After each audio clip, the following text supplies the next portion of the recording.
Bienvenue dans l'émission Tech Watch, où nous vous apportons les dernières nouvelles du monde de la technologie au 30 avril 2025. Commençons par les grandes infos du jour. Swile, l'entreprise montpelliéraine spécialisée dans les titres restaurants dématérialisés, a annoncé des résultats impressionnants pour 2024. Son résultat avant intérêts, impôts, dépréciation et amortissement atteint 36 millions d'euros, soit une hausse de 257% par rapport à l'année précédente. Le chiffre d'affaires a grimpé à 204 millions d'euros, représentant une augmentation de 25%. Swile a intégré Bimpli, renforçant ainsi sa position sur le marché avec 6 millions d'utilisateurs dans 85 000 entreprises, se plaçant donc à 39% de part de marché en France. Cependant, une réforme des titres restaurants est en préparation, visant à améliorer leur utilisation et à diminuer les commissions pour les commerçants. Dans le domaine du jeu vidéo, la Paris Games Week 2025 se profile, du 30 octobre au 2 novembre. Des géants comme Microsoft, Nintendo et Sony y seront présents. Malgré une légère augmentation de fréquentation en 2024, les chiffres restent en deçà des niveaux d'avant la pandémie. Le salon prévoit d'élargir son domaine d'activité pour inclure des espaces dédiés au manga et à le sport, attirant ainsi un public plus large. Parlons des avancées technologiques. Amazon a lancé les premiers satellites de sa constellation Kuiper, un projet visant à offrir un accès Internet à très haut débit. Avec un investissement de plus de 10 milliards de dollars, Amazon vise à rendre ce service opérationnel d'ici 2025, en tant qu'alternative abordable à Starlink, le service d'Elon Musk. Cependant, le secteur n'est pas exempt de défis. Hitachi Vantara a subi une cyberattaque par ransomware, mettant hors ligne ses serveurs. Bien que les systèmes cloud aient été épargnés, cette attaque a perturbé de nombreux projets, y compris ceux liés à des entités gouvernementales.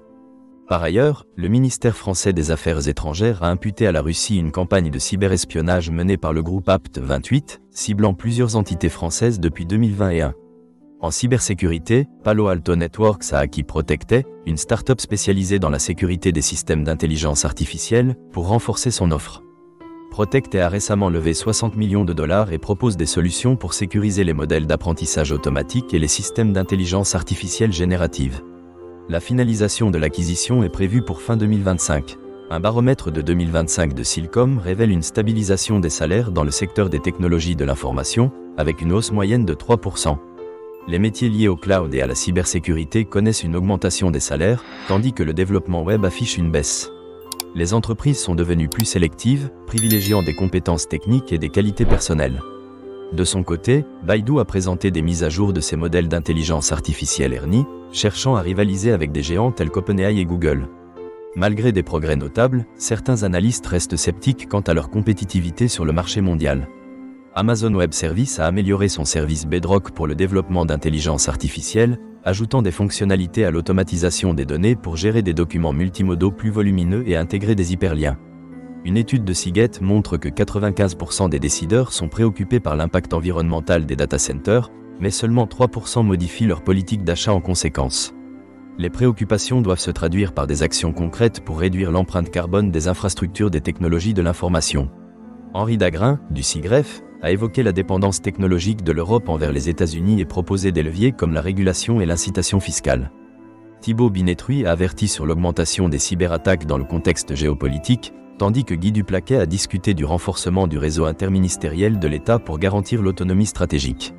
Une vulnérabilité de type Zero Day a été identifiée dans le composant visual composé de SAP NetWeaver, permettant aux attaquants de télécharger des fichiers à distance. Il est impératif que les entreprises appliquent immédiatement les correctifs fournis par SAP. La Commission nationale de l'informatique et des libertés a rapporté une hausse de 8% des plaintes en 2024, avec un total de 17 772 plaintes, principalement dans le secteur des télécommunications et des réseaux sociaux. Plus de 55 millions d'euros d'amende ont été infligés, mettant en lumière les préoccupations relatives aux violations de données. La Commission nationale de l'informatique et des libertés prévoit d'imposer la double authentification pour les bases de données contenant plus de 2 millions de personnes. Un rapport a également révélé une multiplication par 9 des scans d'adresses IP ciblant les solutions Ivanti Connect et Pulse Secure, avec 244 IP identifiées comme malveillantes. Les entreprises doivent surveiller leur système et appliquer les mises à jour nécessaires pour se protéger. Expertime a enregistré une croissance de 28% de son chiffre d'affaires, atteignant 26 600 000 euros grâce à des contrats nationaux et à l'expansion de ses services. L'entreprise a renforcé ses alliances avec des acteurs majeurs tels que Microsoft et Capgemini. Enfin, Michelin a décidé de commercialiser ses logiciels de simulation de performance de pneus via la plateforme Sentinel de Thales. Voilà pour les nouvelles d'aujourd'hui dans le monde de la technologie. Merci de nous avoir rejoints sur Tech Watch. Nous espérons que ces informations vous ont intéressé. À bientôt pour d'autres nouvelles passionnantes du secteur technologique.